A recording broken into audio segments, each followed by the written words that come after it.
The question I'm going to answer in this video is why are 7 and 8 figure founders so bullish on live events? Now, I run a live events agency with my co-founder and business partner, Ethan, and we help founders that run online education companies, online coaching companies, and online communities integrate live events into their ecosystem. And one thing I like to do before we onboard a new client is ask why. Like, why are you coming to us to help you launch live events into your ecosystem? There's a lot of easier things that you could be doing.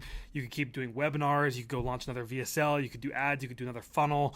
Why are you choosing to do an in-person gathering, an in-person event with your community, with your audience, or with your clients? And some people right off the bat give us the direct answer, and then some kind of give us like a little surface level answer. But when you dig deeper, it's always the same answer as to why they're doing these live events, or at least why they want to start doing live events. And that is what I'm going to reveal in this video. But like I said, I run a live events agency with my business partner, Ethan. It's called Bullish Events. We've done over $10.7 million in direct revenue from live events for our clients. We've had over 6,500 attendees come through our in-person experiences. And through all of that, we've been able to maintain a attendee satisfaction score of 4.75 out of 5. And if you want to go and see some of these case studies or some of these events broken down into the qualitative and quantitative results, you can head over to bullishevents.com. I have about maybe 10 or 12 case studies on the website. You can look through different types of events, everywhere from fulfillment events to ascension events to masterminds. So you can take a look at how these events look and how they performed. That's bullishevents.com. And then this is me and Ethan. This is in Florida. We do a lot of events in Florida, which is pretty fun. This is a nice little golden hour picture. Okay, so a lot of people think that these are the reasons why you should start doing live events. And sometimes when we talk to somebody on the phone, considering if we're going to work with them, this is the first reason they give to us as to why they want to start hosting live events. It's revenue, so they want to ascend clients up into a different offer, usually a high ticket offer. They want to increase the lifetime value of their clients.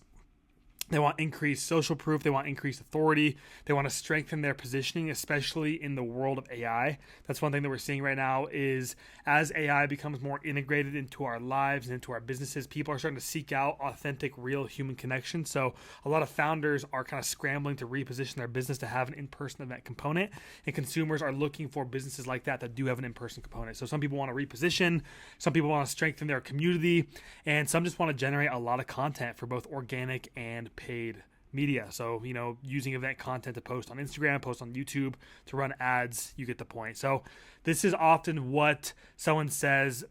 We call these like the high level answers. Like I said, some people skip these and go directly to the source of truth. This is what we call the high level answers. And don't get me wrong, these things do happen. Every single one of the items on this list can be achieved with live events. But if you go one layer deeper, there's something at the core of all of these. There's one consistent thing, one consistent result that produces all of these results that you see on this list right here. And going back to this little diagram that I drew, which is kind of cool. I didn't even draw it. It's on Figma. This little diagram that I built. There's one thing that all of these people have in common, at least what they are looking to get from their events and the reason why they do their events. So some of these are us, some of these aren't us. So like right here, this is us with our client, Greg Eisenberg and Jordan. This is me with Bridger and Mason at Fun Launch. This is Johnny and Sergio, one of our clients. This is Alex Hormozy. Unfortunately, we don't work with Alex Hormozy. This is Pace Morby. Don't work with him either. Charlie Morgan. Don't work with him either. Russell Brunson. Don't work with him either. But this is our client, Tom Moore, right here hosting an event. And then this is our client, School, who we helped launch their community events and the School IRL tour back in 2025. So a lot of different industries, a lot of different creators, but they're all doing live events for the same reason. There's one thing that connects their event strategies, why they're doing the events. Some are small, some are big, some are international, some are just in a single state. There's a lot of differences about the actual events, but the reason why they're doing them is all the same. And drum roll, please. That reason is trust. The reason why all of these people are doing live events is because of trust. That's the one reason. That's the why behind live events. That's why live events are so powerful. That's why founders that are getting to that high 6, low 7-figure range always know that it's time to start doing live events. It's because of trust. And sometimes they might not realize it at the beginning, but once you do live events and you realize why they work so well, and you start to think about why they've been around for so long and why people have been using events as a point to gather and build movements and to exchange goods and to spread the word of religion, whatever it is. People have been using gatherings and events for thousands of years.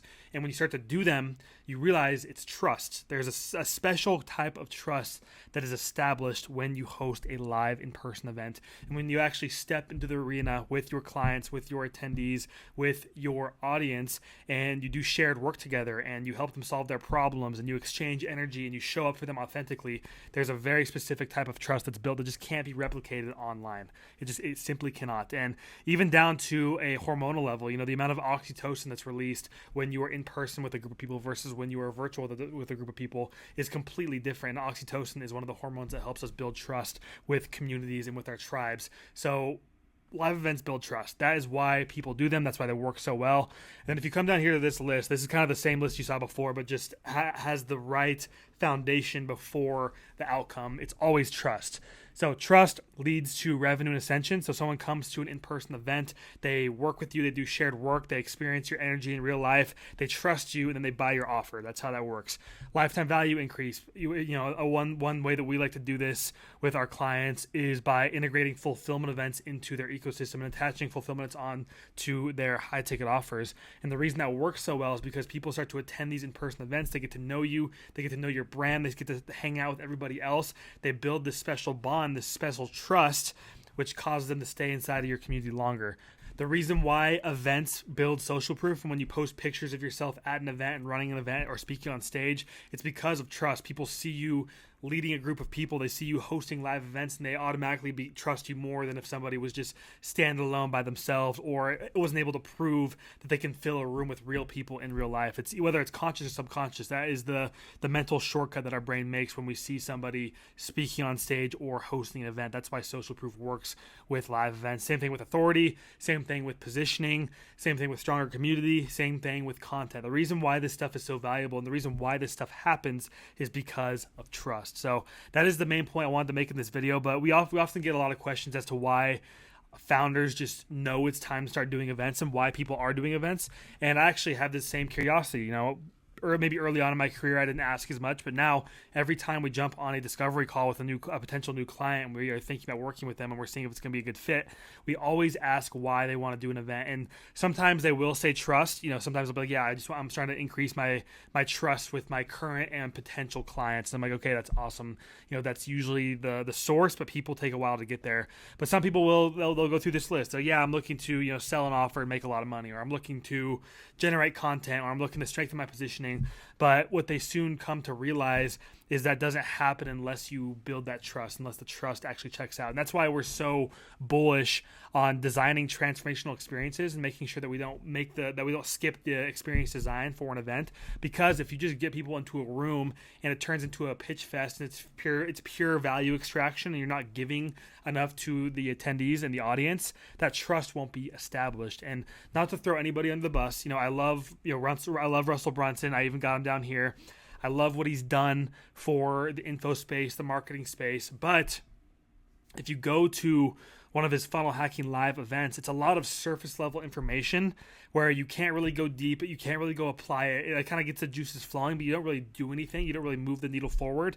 And most of the presentations end with a QR code or, hey, go find me at this website or go do something. So micro call to actions, and then Russell gets on stage and does his entire pitch.